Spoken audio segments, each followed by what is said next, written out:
Olá, sejam bem-vindos a mais um Pod Isso Tio, o podcast aqui da Escola Casa de Brinquedos, um ambiente para vocês tirarem todas as dúvidas e saber tudo sobre o que acontece aqui na escola. Ao meu lado temos elas, nossas convidadas.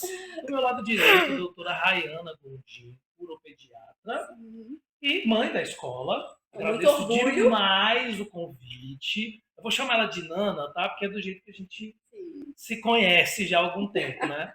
E ao meu lado, do meu lado esquerdo, tia Josi que é coordenadora do maternal. E hoje a gente está aqui para falar sobre o processo de desfraude e de pós-desfraude. Vamos começar do começo, que eu acho que a primeira pergunta ela vem antes do que é desfraude e pós-desfraude, desfraude, enfim. O que é um uropediatra, Nana? Explica para a galera aí qual que é essa especialidade, o que você faz, enfim. Maravilha. Primeiro, muito obrigada pelo convite. A Escola Casa de Brinquedos tem um lugar muito especial no meu coração, né? Tia Margarete, tia Valmir, a Ana, assim, são minha segunda família, então não tinha outra escola para colocar os meus filhos. No futuro, Maria Júlia vem para cá, porque...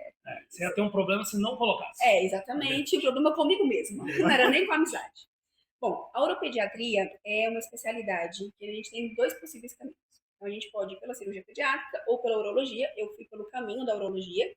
Então, eu fiz cirurgia geral, depois fiz urologia e depois me identifiquei e entendi que a urologia pediátrica era o caminho que eu achava melhor e que deveria seguir. Existe um mito, existe um tabu, existe um entendimento que o urologista é médico do homem. Mas não. Então, todo mundo tem trato urinário, todo mundo tem rim, todo mundo tem bexiga. E aí, por isso, o urologista, ele é um médico que trata do trato urinário, dos adultos e das crianças. Então, hoje, a minha função é cuidar de toda essa parte de funcionamento, controle do xixi, infecção urinária, incontinência urinária das crianças. É, e aí, a gente acaba, nesse processo, falando um pouco de desfraude, orientando os pais nesse processo de desfraude, orientando os pais que o desfraude não é deles, o desfraude é da criança. Então, a minha função como uropediatra é essa. E cuido também da parte genital dos meninos. Fimose, alteração testicular. Então, esse é o meu dia a dia do consultório. Tá. E aí, assim, eu acho que você já começou dando um gancho aqui para a primeira pergunta, que é essa questão do desfraude da criança, e não dos pais. Quando é que os pais devem começar a pensar nisso? Quais são os sinais? Tem uma idade certa? Inclusive, eu acho que foi até uma pergunta que a gente já teve na nossa caixinha de pergunta, que é sobre essa questão da idade, né? Tem uma idade certa? Como é que é isso? Assim, o que o pai tem que fazer, observar para saber? E aí, tá na hora, não tá? Maravilha. Então, essa é a pergunta que diariamente a gente tem no consultório. E eu acredito que vocês aqui também, lá na Baby, Sim, né? sim. A mãe fica assim, eu quero desfraldar o meu filho. Mas aí o que eu pacientemente e de maneira muito acolhedora sempre falo, o desfraude é da criança. O desfraude ele não é seu. Do mesmo jeito que essa criança ela teve o período para rolar, ela teve o período para engatinhar, ela teve o período para caminhar, ela teve marcos de desenvolvimento neuropsicomotor, ela vai ter esse marco de sair da fralda. Só que o grande problema do desfraude é que as pessoas opinam muito sobre ele. Sim. Fulaninho tá desfraldado, o primo já saiu da fralda, a irmã saiu da fralda não sei com Tem quantos uma meses. comparação, né? Existe uma comparação e eu tenho certeza que isso acontece muito aqui na escola. Demais. Uhum. Quando meu filho, o Henrique, estava na Baby, existia isso. A tia maravilhosa, a tia Alice, a tia Aline, que cuidavam dele nesse processo, falaram assim, eu não tinha preocupação nenhuma, zero de preocupação. E elas falaram assim, olha, numa reunião, tem algumas mães preocupadas com desfraude, mais calma, que isso é o tempo de cada criança. Um abraço em cada uma delas. Porque isso é o conceito realmente do processo de desfraude. Então, cada criança vai ter um tempo. Então, numa turminha, vai ter a criança que já vai estar desfraldada e a criança que vai estar usando fralda. E está tudo bem. A gente precisa ter alguns marcos do desenvolvimento. Então, você acha que faz algum sentido eu tirar a fralda de uma criança se ela não consegue tirar a roupa sozinha? Não, não faz sentido. Né? Uhum. Então, quando a gente fala de desfraude, a gente fala de autonomia. É uma autonomia que essa criança passa a ter, que é aquele momento que ela não precisa mais de ninguém trocando a fraldinha dela. Ela consegue, por conta própria, ir até o banheiro e fazer o seu xixi. Então, não existe autonomia se eu preciso tirar essa roupa dessa criança. Então, eu falo para os pais: sua filha sabe tirar a roupa sozinha? Claro, uma roupa simples, né, gente? Não vamos colocar ali uma roupa cheia de botão, cheia de zíper, nada disso. Mas uma roupa simples. Seu filho consegue ficar concentrado brincando por 3 a 5 minutos? Porque para fazer o cocô, ele tem que ficar parado no vaso alguns minutos para conseguir esvaziar esse intestino. essa criança já fala, essa criança já verbaliza que quer fazer xixi, que quer fazer cocô. Claro que nesse cenário a gente tem um parênteses ali, alguns pacientes, né, com algumas neurotipias que talvez tenham uma dificuldade de fala. Mas essa criança, ela precisa entender esse processo que ela está vivendo. Então, o que eu sempre falo para os pais é, existem algumas fases. Na primeira fase, essa criança vai falar, quero fazer cocô, quero fazer xixi, ela já fez. Quero fazer xixi, ela está fazendo. E depois, quero fazer xixi, ela realmente está com desejo, percebendo a bexiga cheia e vai dar o tempo de levar ela para o banheiro. Então, claro que o processo da escola ajuda muito a gente, né? Mas é diferente da gente falar que vai desfraldar em massa. Entendi. Completamente diferente. E aí, tia Josi? E a escola? Como é que entra nesse processo? De fato, a gente observa que as crianças, quando elas entram na escola, têm um processo de desenvolvimento, às vezes, um pouco mais acelerado, né? Principalmente nessa faixa etária de 1, 2 e 3 anos. Como é que você acha que a escola tem ajudado nesse processo? Quais são os sinais que você fica de olho para saber ali, cara, vou conversar com a mãe, acho que a criança já está começando a se preparar e como é que também esse papel da família junto com a escola, né? Porque também não adianta a escola tá fazendo ali todo um processo com a criança e às vezes ela não está preparada em casa ou vice-versa, assim, como é que é isso? Eu costumo dizer que a família é fundamental, né?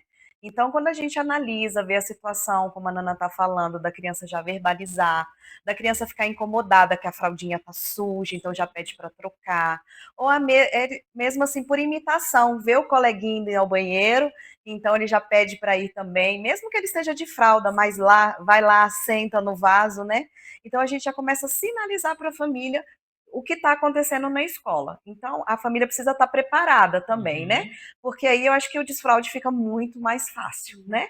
E aí a gente sempre trabalha com histórias, então sempre ali na rodinha a professora está trabalhando as histórias, a professora está sempre convidando a criança para ir ao banheiro, porque quando a fraldinha fica seca por mais de 2 horas, então convidar a criança para ir fazer o xixi, para ir fazer o cocô, né? Então, são esses sinais que nós, os profissionais, né, os professores que estão lá dentro de sala, já ficam atentos e a gente sinaliza. E daí, se dá certo, junto com a família, aí manda mais troquinha de roupa, manda um chinelinho, né, caso tenha um escape. Então, assim, com a família fica tudo mais fácil. Mas a mochila cresce também nesse A mochila processo, cresce, né? com certeza. Aumenta a quantidade de roupa que tem que trocar. É isso. Mas tem um efeito cascata, do tipo, um começou, aí já começa o segundo, aí já tem dois, o terceiro vem mais rápido. Tem essa observação? Tem, porque eles fazem por imitação, né? Então, às vezes, não está nem na hora, mas eles querem lá ver como funciona. Exatamente. Né? E isso é muito legal, porque isso acontece em casa também. Tem muitos pais, e aí cada família entende como tem que funcionar dentro da sua casa, mas que tem ou pudor, ou entendem que aquele é um momento sujo da casa, né? Que o banheiro é um local sujo. E eu falo, não, gente, o banheiro é um local tão importante quanto a cozinha. Então, é importante que essa criança, nesse processo de entendimento do desfraude, assim como na escola eles fazem por uma imitação, por uma repetição de modelo, em casa também. Então, se ele vê os pais fazendo xixi, se ele vê a mãe ou o pai indo ao banheiro para evacuar, entende qual é o mecanismo da descarga, isso é muito importante para eles. Porque antigamente, infelizmente, isso algumas vezes se mantém até hoje, o que a gente fala? Banheiro é sujo, eca, que nojo, que o cocô é fedido. Então, tudo isso, o que de positivo a gente falou aqui? Nada. Nada. Aí trava, né? Trava essa criança. Então, essa criança, ela começa a entender que aquele ambiente é sujo, que ela não quer ir, que ela não quer estar ali naquele ambiente. Então, isso vai fazendo o que a gente chama de feedback negativo, vai afastando a criança daquele processo natural. Gente, todo mundo vai ao banheiro. E tá tudo bem, e tem que ser assim, é fisiológico. Então, se os pais, assim como na escola, é natural, e por isso que criança é muito maravilhoso, gente. E para eles, se a gente não coloca um rótulo, para eles tá tudo bem, fez cocô, legal, vamos trocar, vamos limpar, vamos lavar a mãozinha. Mas tirar esse estereótipo de fedido, de nojo, porque isso facilita muito o processo. E tenho certeza que aqui também na escola. Com certeza. E assim, cara, a gente está falando de um processo de evolução da criança, né?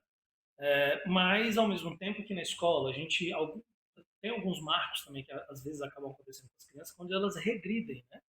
Seja, de repente, na leitura, aconteceu algum trauma ali, ela trava, enfim. Dentro desse processo também de desfraude, existe essa possibilidade de regressão? A criança está desfraudada e, cara, por algum motivo, tem que voltar a usar a fralda. E quando que a gente começa a perceber isso, né? Porque eu imagino que deva ser uma luta grande, né?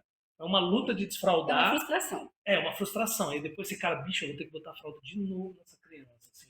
Aí eu queria entender um pouco de vocês duas, assim, se de fato é uma coisa que acontece e como que vocês percebem esse tipo de coisa. Maravilha. Assim, a frustração muitas vezes é mais dos pais do que da própria criança, Uhum. né? Poxa, ele tá vindo tão bem e aconteceu alguma coisa e nem sempre o pai consegue identificar por que isso acontece. Mas pode. Primeiro que o desfraude do xixi e do cocô não necessariamente eles vêm juntos, né? Então, muitas vezes, o Henrique mesmo experimentou isso na escola. Ele primeiro desfraudou do cocô e depois de algum tempo ele desfraudou do xixi. Apenas 10% das crianças desfraudam ao mesmo tempo cocô e xixi.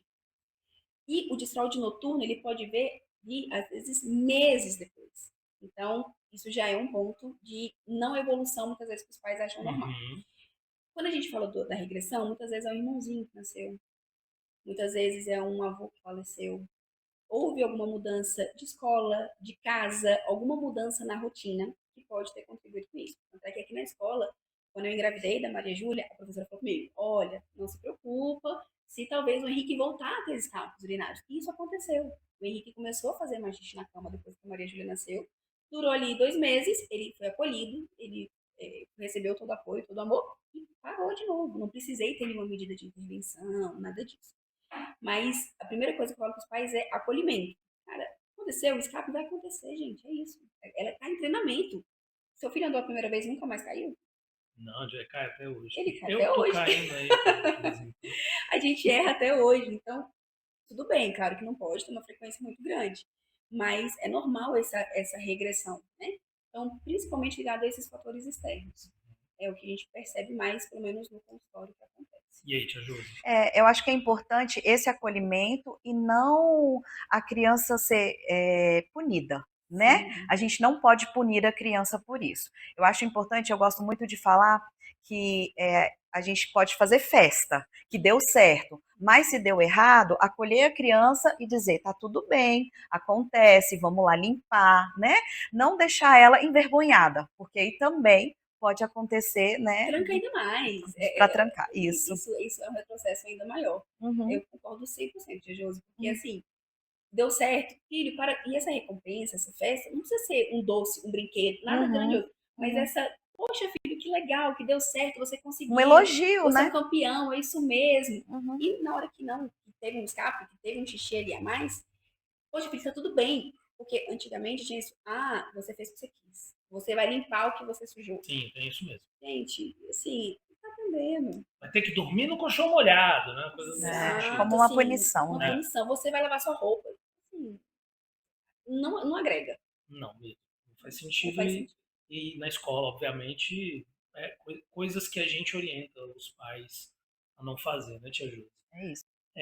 Tia Josi, agora na prática, tá? Vamos Sim. falar a coisa do jeito que acontece. Porque é um clichê muito grande, a gente Uhum. sabe. Toda escola fala, não, é parceria entre escola e família e escola e tal. Não que aqui não aconteça, tá, gente? Aqui a gente faz parceria entre a escola e a família, tá bom? Mas eu queria que você Real. desse um exemplo prático, de fato, dentro desse processo de desfraude, de como essa parceria real entre a família e a escola e como que isso deve acontecer. Uhum. Então, a gente sinaliza para as famílias, né, que a gente vai começar o desfraude. Se a família topar, a gente manda histórias para casa. Então, sempre a família leva uma historinha falando sobre o xixi, sobre o cocô, que a gente está na sobre biblioteca, tá? sobre o Não uso, temos livrinhos é aqui isso. sobre cocô e xixi. sobre o uso do vaso, né? Na escola também a gente tem alguns adaptadores, então a gente tem um piniquinho diferente, a gente tem uma escada para usar no vaso, a gente tem um mictório que é em forma de sapinho. Então, tudo isso faz com que a criança se sinta bem e a família também sinta que ali agora é a hora, porque na escola está dando certo. Isso mesmo. E assim, só uma observação aqui, como cliente oculta, né? Eu sou uma cliente oculta. E o que eu achei muito legal no processo de desfraude do Henrique, e que em nenhum momento foi considerado pela equipe que dava assistência para o Henrique, né? O professor regente, as monitoras.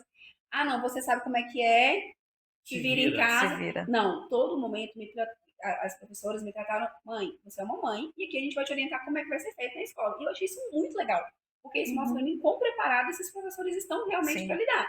Eu fiz a análise oculta também, de que se estava tudo certo, estava tudo perfeito, tudo 100% aliado, mas eu achei legal, porque esse cuidado que a tia Josi acabou de falar, realmente existiu, sabe? Assim, contar historinha, a tia veio conversar comigo, olha, vamos começar, o que você acha? Vamos fazer juntas? Porque só a escola fazia, eu só em casa fazendo isso. Imagina. Não, e assim, até falando agora da minha experiência também como pai.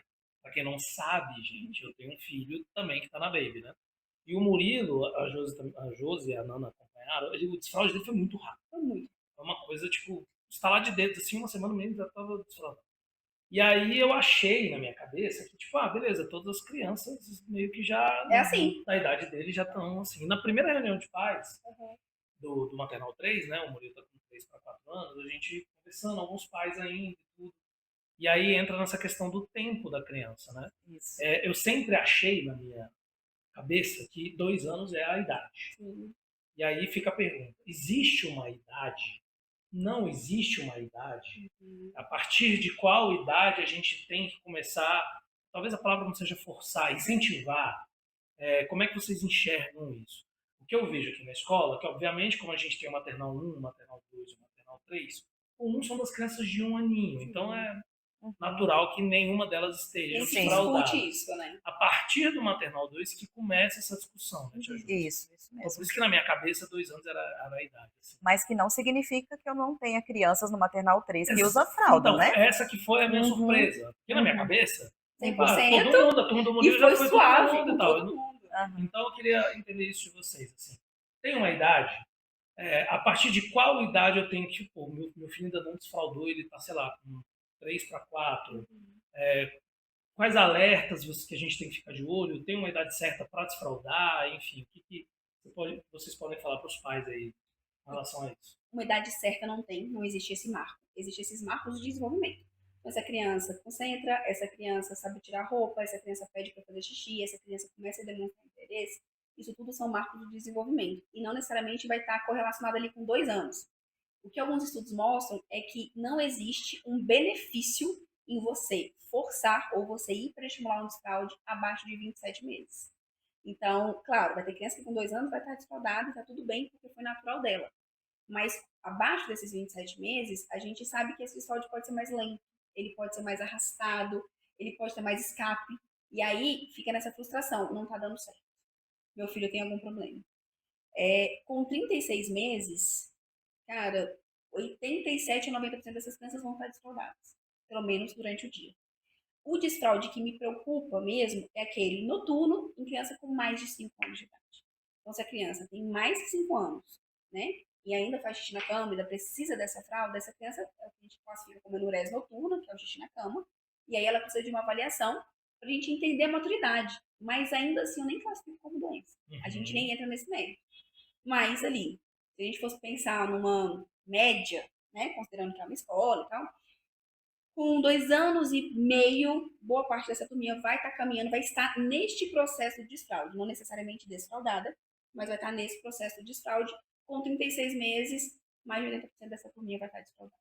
E aí, tia Josi? A gente começa agora, do meio do ano para o final, que a gente costuma ter mais desfraudes, né? Mas não significa, como eu falei, que para o maternal 3 eu não vá ter crianças que usam fralda e tá tudo certo. Novos também, Tem né? alunos novos, né? E na grande maioria, para quem não sabe, na Baby, né, que é onde tem as crianças do maternal, a grande maioria dos alunos são alunos que nunca tiveram uma experiência com escola. Sim. Isso. Então, é a primeira experiência que ele está tendo, inclusive, às vezes, com outras crianças, né? Uhum. Então tem um processo um pouco diferente. Então, por isso que às vezes a criança entra, está no maternal 3, mas acabou de entrar na escola. Isso. E é natural também que ela E esteja tá tudo fraudada. certo. Uhum. E aí, até falando sobre isso, tia Josi, que é uma curiosidade que eu tenho, essa questão da primeira experiência da criança na escola. A gente sabe que a obrigatoriedade escolar mesmo é a partir de 4 anos de idade ali na educação infantil. Uhum. Né? Não é comum, como a doutora Nana estava dizendo. Como diz o Murilo. Como diz o Murilo. Mas a gente acaba recebendo algumas crianças de 4 anos no infantil 1, ainda usando fralda, né? Uhum. O que a escola faz nesses casos? Porque aí a gente já está falando de uma criança mais velha, ali de 4 para 5 anos, que ainda tem essa necessidade, assim.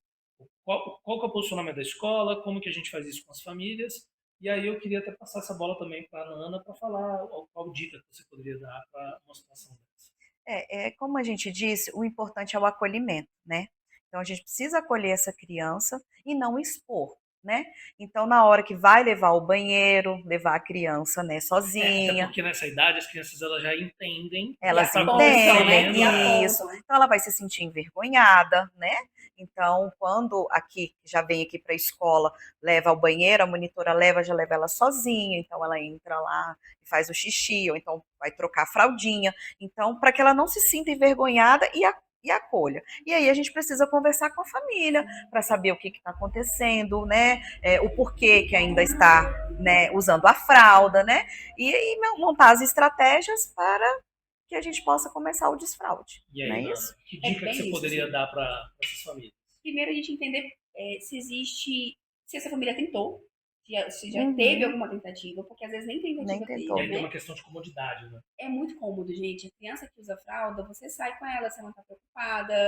Essa criança é mais fácil. Existe o gasto financeiro, né, da fralda, mas é cômodo, né? Porque senão você começa a se preocupar, tem banheiro, não tem banheiro, banheiro é limpo, banheiro é sujo. Então, a primeira coisa que eu pergunto para a família é, houve uma tentativa? Porque houve uma tentativa e ela foi frustrada por qual motivo? Porque a gente tem que entender se tem alguma coisa orgânica acontecendo. Às vezes essa criança tem uma constipação severa.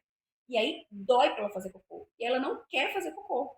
E aí o único ambiente de segurança para ela ainda é a fralda, porque é a única coisa que ela tem. Então, essa é uma coisa que a gente investiga. A gente investiga o padrão de ingesta de líquido dessa criança, se é um padrão adequado, se não é um padrão adequado, porque muitas vezes os escapes urinários, eles acabam acontecendo porque existe um padrão errado de beber essa água.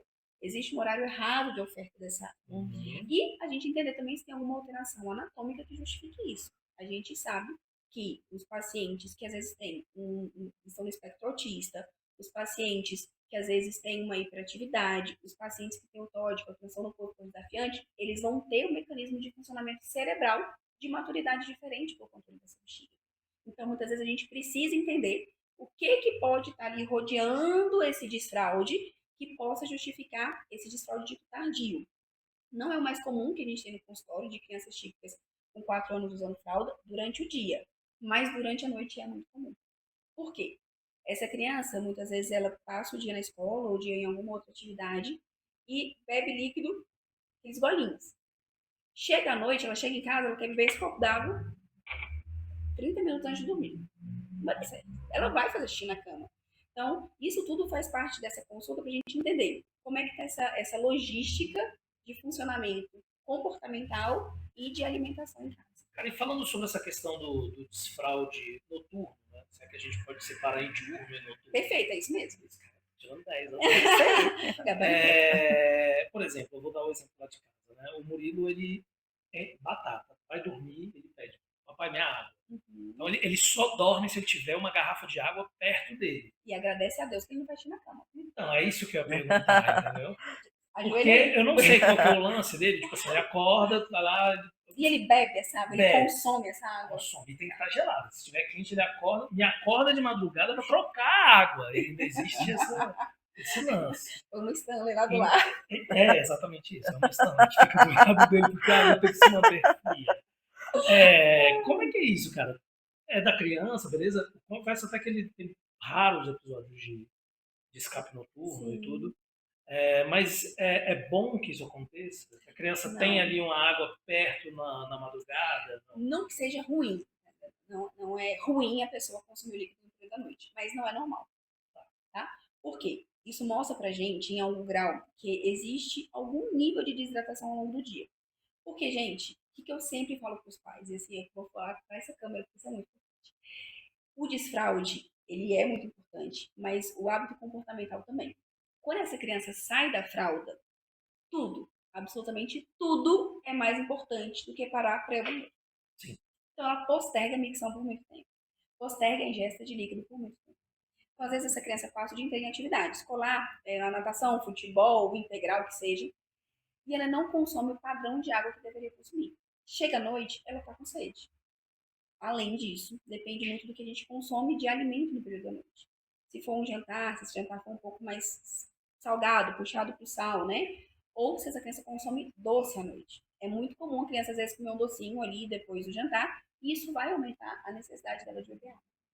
Aquela criança que não tem dificuldade no controle da bexiga, beleza, isso não é uma restrição. Mas para aquela criança que a gente está tentando tirar a fralda da noite, o ideal é que 2 horas antes do horário que ela vai dormir, ela pare de consumir. E você tem ideia de quão ruim é para um pai negar um copo d'água? Sim. É péssimo, gente. Você, assim, minha avó sempre falava, um copo d'água você não nega para ninguém, Sim. né? Então, quando a gente está, essa criança, com uma certa dificuldade de sair dessa fralda da noite, a gente fica muito atento de como é que está funcionando esse xixi durante o dia, se ela está postergando esse xixi. Não existe bexiga que funcione bem à noite se ela funcionar mal durante o dia. Não existe. A gente vai ter dificuldade de tirar essa fralda. E como é que está a ingesta de líquido? E aí, às vezes, eu tenho que parar essa criança. Ah, vai dormir 9 horas da noite. 7 horas da noite não consome mais líquido. Josi, então aproveitando esse gancho aí, a gente fez um cortezinho, galera, de hidratação, porque Necessário. é necessária. A Nana estava falando dessa questão da hidratação das crianças, né? Elas precisam se hidratar ao longo do dia para não ter uma necessidade de se hidratar muito à noite, porque isso pode causar os escapes. Como é que é agora o processo, então, na escola da questão da hidratação? Né? Existe uma rotina? Como é que é isso? As garrafinhas elas ficam expostas, a gente costuma colocar ali na janela, né? Que fica de fácil acesso para as crianças, né? Mas é sempre ofertado para a criança para tomar água. As monitoras também sempre trocam aquela aguinha para ficar uma aguinha mais geladinha, né? Mais gostosa de tomar, mas é sempre ofertando, né? Principalmente quando tá calor, né? Agora que tá um pouquinho mais frio, é mais difícil até da gente beber água, né? Mas no calor, principalmente, eles pedem mais para beber água e a gente oferta mais, com certeza. Legal. A gente teve uma pergunta também na nossa caixinha de perguntas, que tem alguma diferença entre o desfraude de menino para desfraude de menina? O que vocês têm? Então, na teoria, não. Esse desfraude, ele acontece de uma maneira muito similar nos dois, desde que aqueles marcos que a gente já falou lá sejam respeitados. O que a gente percebe, e aí eu puxo a orelha aqui das mães, com muito carinho, é que qual que é o grande problema do desfraude da menina? O banheiro da rua, né? Então, assim, eu ouvi da minha mãe que, olha, a gente tá na rua, você segura o xixi até chegar em casa e você não senta no vaso sanitário. O menino não, o menino é mais prático, o menino faz xixi ali, fica em pé na roda do carro, na plantinha, né? E a menina não.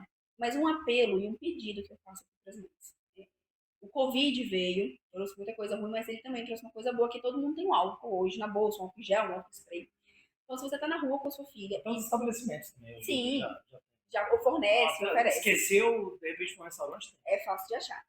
Mas, assim, permitam que a filha de vocês sente no vaso sanitário para fazer xixi. Existe um medo, existe uma dúvida, vai pegar doença, contaminação. É muito pior para o funcionamento do assoalho pélvico, que é essa musculatura que sustenta a bexiga.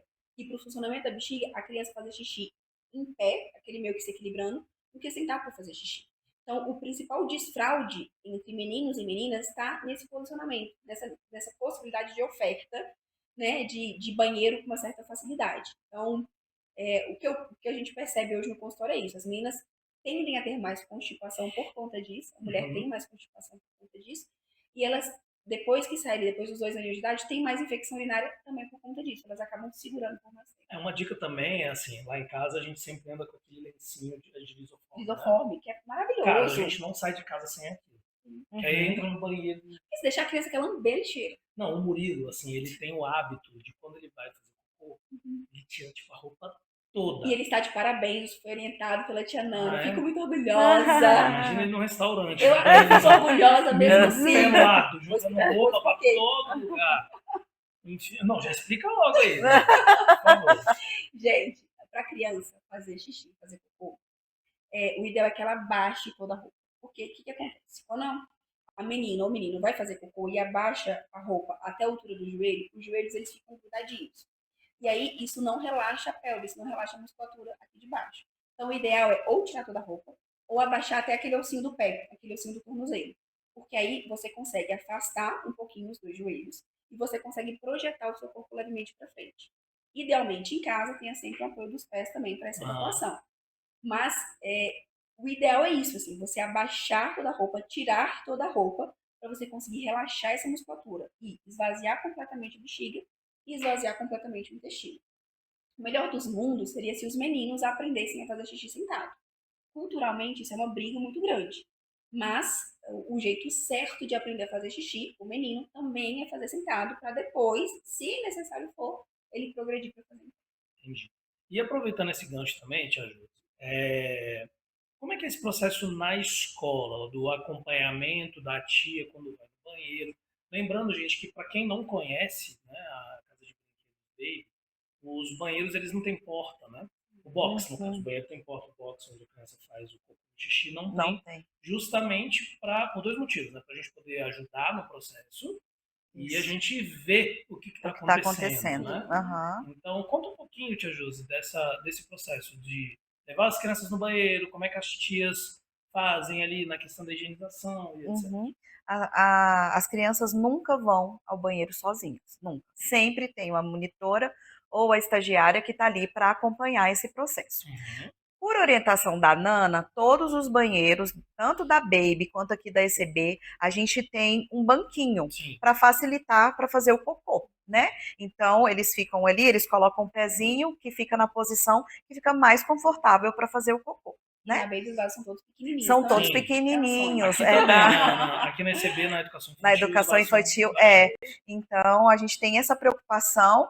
E claro que com o maternal 3, eles já querem já limpar sozinho, né? Mas aí a gente deixa, porque eles querem ter essa autonomia e precisam ter, mas sempre as monitoras estão lá verificando para ver se está tudo E certinho. só contextualizando, tá, gente, quando a gente fala aqui também, porque a escola tem duas unidades, para quem não conhece. É verdade. Quem pensa errado, vem conhecer. Muito É obrigado, verdade. Mas são duas unidades, tá? A gente tem a unidade Baby, por isso que a gente fala muito Isso. da casa de brinquedos Baby, que é onde ficam as crianças de 3. Uhum. E a gente está na casa de brinquedos, que a gente chama carinhosamente de ECB. É a escola Isso. Casa de Brinquedos. Que é a escola dos grandes. Dos grandes que vão até 10 anos de idade. Então aqui tem uma outra infraestrutura, apesar de nas duas ter o banquinho. Tem o banquinho, de isso. colocar o pezinho, Isso né? mesmo. Uhum. E falando um pouquinho, a gente já falou dessa questão da diferença de menino para menina, mas você sabe como é que é o ser humano, né? Receita de bolo é sempre maravilhoso.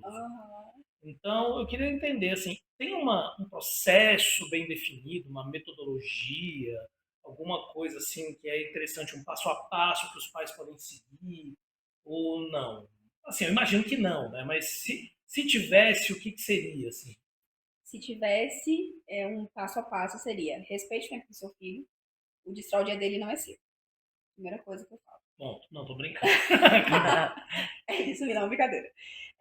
Tenha uma casa adaptada para isso, né? Então, assim, o pai, ele não adianta ele querer que o filho vá fazer cocô, vá fazer xixi com aquele assento sanitário grande, onde a criança vai ficar assim, afundada lá dentro, sem apoio para os pés, com os pezinhos balançando. Então, sua criança, quando ele começou a andar, você não tirou tudo da vista dele? Para ele não pegar, para ele não derrubar, você não colocou, às vezes, uma portinha numa escada? Então, adapte a sua casa para esse processo.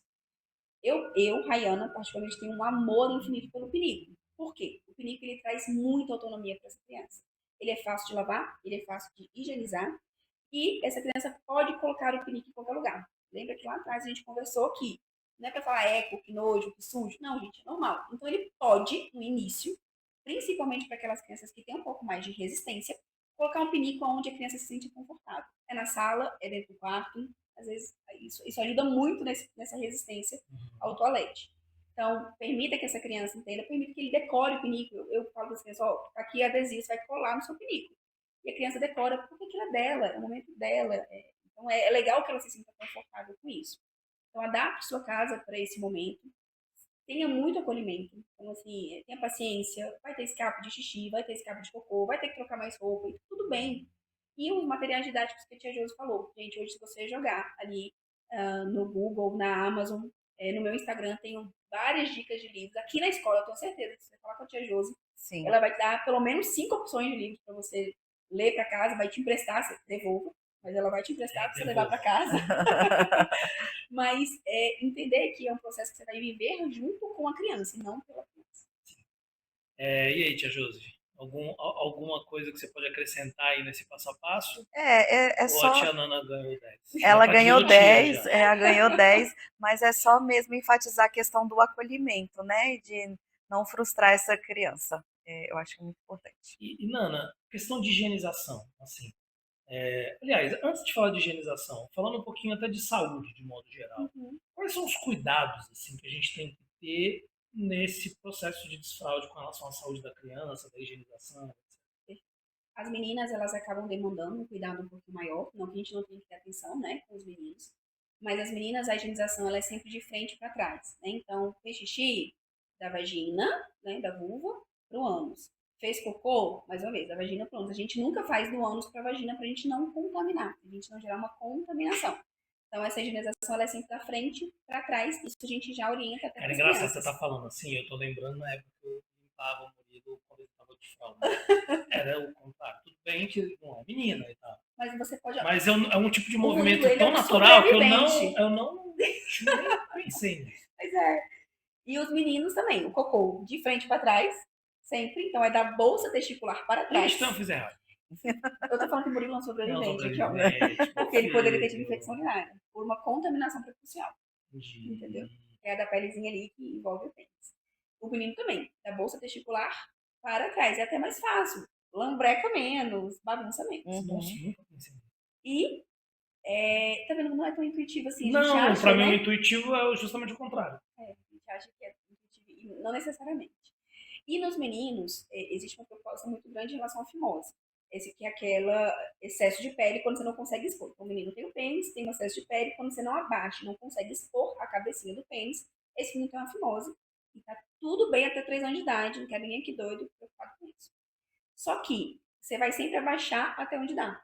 Naquele menino que já expõe, que já abre tudo, precisa expor, precisa abrir.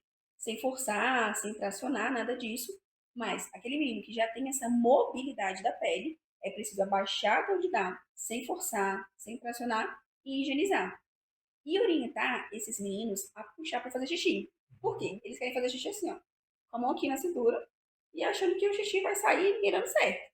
E aí molha tudo, né? Então eu falo, pega no seu pintinho, pega no seu pênis, aponta, mira, porque isso também é muito importante, né? Porque senão enche ali de xixi, aquela pele fica toda repleta de xixi, coça, arde, fere, molha a cuequinha, fica aquele cheiro de urina, e aí também pode dar uma infecção local. Como é que, assim, a gente tem umas questões no caso do menino, né? Da questão do puxar a pelezinha, né? A partir de que idade a gente deve começar, de fato, a puxar para higienizar? E aí, falando um pouco até sobre as mães, porque é uma coisa que eu já ouvi as mães falando, que ficam com medo, né? Afinal de contas, elas não têm um, né? Não tem. Então elas têm um pouco de dificuldade, fica com medo. Se eu puxar, Escorrega. vai machucar o menino. Ai, meu Deus do céu, até que ponto que eu puxo? A mãe fala assim, doutora, não tenho isso, eu não sei lidar. Entendeu? Então, tipo, por exemplo, tá coladinho ali, pode puxar, puxa um pouquinho mais forte. Não, o que tem que fazer? Nunca puxa forte. Não, é forte porque... não, mas é porque às vezes tem derrapada a mão ali, né?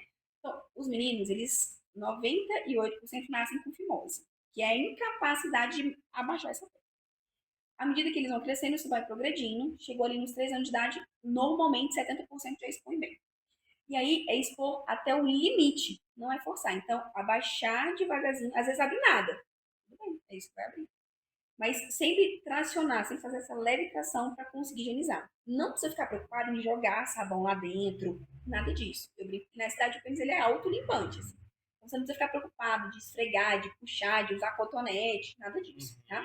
Então você vai abaixar até onde deu e vai usar o sabão em um banho do dia. Então às vezes a criança toma 1, 2, 3 banhos, é um banho do dia que vai usar o sabonete, porque senão tem irritação, começa a ter lesão nessa pelezinha pelo ressecamento. E o que eu oriento no consultório é ensinar essa criança a fazer em casa. Por quê? Aqui a gente entra num outro cenário que é outras pessoas, os monitores, por mais que a gente saiba que eu tenho um filho menino, eu tive nunca nenhum problema aqui na escola, é outra pessoa manipulando a genitália do seu filho. Eu tenho certeza que isso é um desafio. Sim, era a pergunta que eu já estava preparando aqui. Desculpa, eu nem falei nada. Não falei nada. Mas, assim, essa criança mexer no próprio pênis, porque é dela. Ela tem que saber como funciona, ela tem que saber como manipula. Mas a orientação para a higienização é tracionar até onde dá, nunca forçar para conseguir lavar em um banho do dia.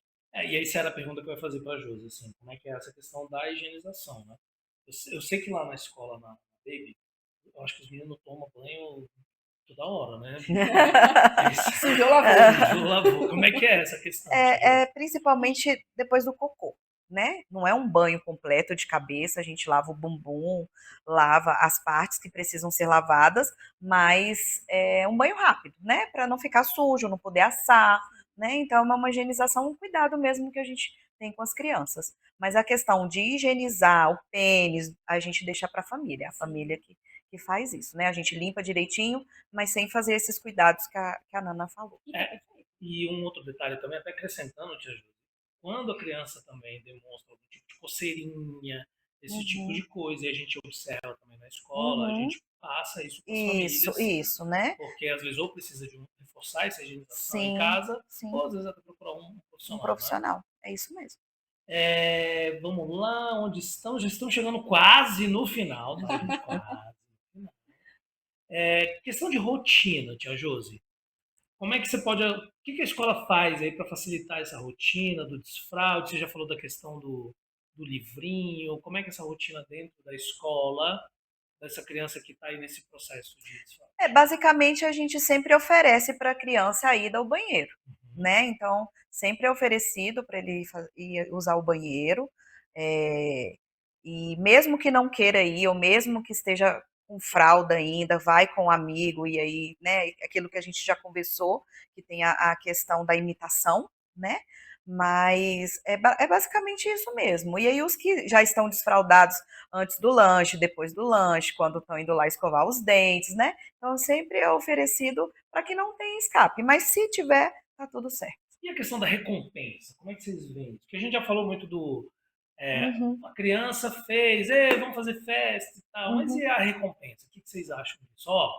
Se fizer direitinho aí, vai ganhar um livrinho ou alguma coisa assim. O que vocês podem falar sobre isso? Eu gosto muito, a gente trabalha muito com o elogio, né? É claro que é legal uma recompensa, a gente pode dar um adesivo, alguma coisa do tipo, de coisa que eles gostam, mas é uma coisa que precisa ser natural, né? Então, se a gente for compensar porque ele está fazendo uma coisa que precisa ser feito, né? Então, eu prefiro elogiar. A gente prefere sempre elogiar. Fazer festa, a gente faz festa, a gente sorri, a gente, né? Mas sempre com elogios. Eu concordo 100%. Assim, essa recompensa material, né, um brinquedo, eu acho que não agrega tanto e frustra quando ela não consegue. Não consegue. Então, a gente acaba atrasando um pouco mais esse processo. Então, é fazer festa, é dar um adesivo, é uma noite de pijama.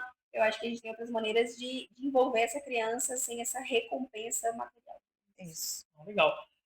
A gente está falando aqui do desfraude, mas eu queria finalizar com uma última pergunta, obviamente, né, no final, sobre o pós-desfraude, né? O que esperar? A criança desfraudou, comemoramos. E aí? O que vem depois? O que a gente pode esperar da criança nesse pós-desfraude? Alegria. Celebre. Depois de estourar uma champanhe, obviamente. Pegar o valor da fralda, comprar uma champanhe. Não, brincadeira. O que a gente espera o que os pais entendem, né? Poxa, meu filho está com essa autonomia, cara, que legal, me livrei desse processo da fralda. Não deixe de observar seu filho, porque normalmente essa criança vai para o outro lado, que é o postergar a micção. Então, normalmente essa criança ela pode ter alguns episódios de ela acorda, o que a gente faz, né? Você acorda e você vai fazer xixi. Primeira coisa que normalmente a gente faz. Não, essa criança ela acorda, ela vai lanchar, ela vai tomar café da manhã, ela vai brincar. 9 horas da manhã ela quer fazer xixi. Então, observe se isso está acontecendo. Como a gente desliga esse modo meio que, tá de fralda, deixa eu trocar essa fralda, a gente acha que ela vai ter esse discernimento de obedecer esse comando da bexiga. E elas não têm. Então, elas começam a segurar esse xixi por muito tempo. Aí a mãe chega no consultório e fala assim, doutora, tá acontecendo alguma coisa, tá pegando muito no pintinho, tá cruzando muito a perninha. Tudo isso a gente chama de manobra de postergação, que são manobras que enganam o nosso cérebro e ele ganha tempo de brincadeira. Então, quando o menino pega no pintinho, ele faz um reflexo bulbo cavernoso. Ele engana o cérebro, passa a vontade de fazer xixi. Então, observe, seu filho está ali ficando mais de 2 horas, 2 horas e meia sem fazer xixi, filho, vai no banheiro, filha, vai fazer xixi. E observa também o ritmo desse intestino, porque ele pode prender, ele pode constipar. Legal. Legal. E aí? Comentários finais, Tia Josi? Alguma pergunta para a doutora Rayane? Eu adoro ouvir ela. Legal mesmo, né? Ela. Eu quero agradecer, né? Eu posso fazer isso, Vitor? Claro. Agradecer, então, né? Por essa parceria. por você ser tão maravilhosa assim, né? E nos ajudar, tá sempre disponível. Segundo semestre vai ter palestra. Vai tá? ter palestra, é Vai dar importante. certo, eu tô aqui pra isso.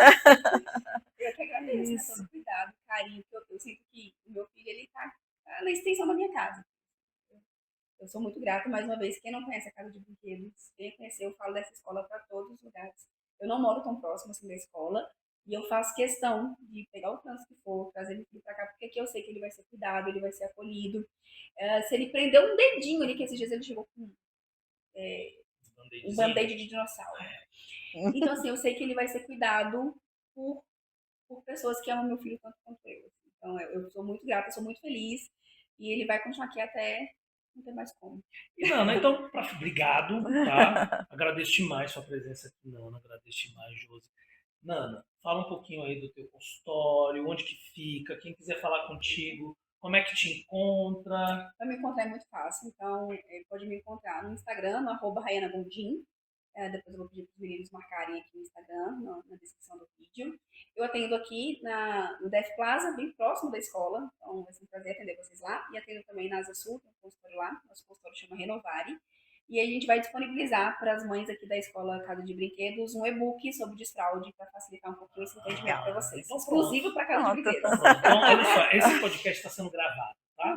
Então, no comunicado que a gente vai fazer divulgando o podcast, disponibilizando para os pais, a gente já manda O e-book junto. E aí, teve Legal. dúvida, eu estou mais que à disposição. Meu Instagram ele é aberto para tirar dúvidas de pais. Então, sempre tem caixinha de pergunta. Eu estou à disposição de vocês para tirar todas as dúvidas que podem surgir. Então é isso, galera. Mais um episódio do Pode Isso, tio? Pode, né? Que é um espaço para vocês tirarem dúvidas. Galera, se vocês quiserem, inclusive, mandar sugestão aí de novos episódios, de dúvidas que vocês têm, manda pra gente aqui no Instagram da escola. E para mim é sempre um prazer trazer pessoas aqui para conversar sobre educação, sobre crianças, né? Sobre todo esse desafio que é trabalhar com as crianças, né? Então, o Instagram da escola está sempre aberto, a escola está sempre aberta. E é isso aí. Valeu, galera. E até a Valeu. próxima. Tchau, tchau. Tchau, tchau. Tchau.